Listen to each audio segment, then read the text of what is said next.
मुंबईतील भांडूप एलबीएस मार्गावर रस्त्याच्या लगत अनधिकृतपणे मोठ्या प्रमाणात मशिदीचं आणि दुकानांचं बांधकाम करण्यात आलंय।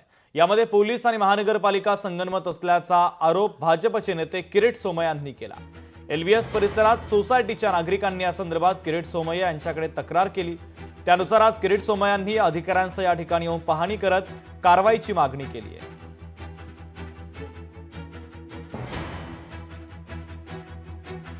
मुंबई आसपास लेन जिहादच्या नावाने जे मस्जिदीच्या नावाने काय लेन माफिया मुंबई समुद्र किनाऱ्याची जमीन काबीज करत आहेत, त्या सगळ्यांवर कारवाई सुरू। वक्फ बोर्डचं बिल म्हणजे जे मियां उद्धव ठाकरेंनी ज्याच्यासाठी राहुल गांधीची काँग्रेसला पाठिंबा दिला आणि वक्फ बोर्ड बिल जे असे मुस्लिम लेन माफिया जमीन ग्रेबिंग करतात त्याचं बोलतात ना, त्या संबंधात मी या उद्धव ठाकरे बोलू शकत।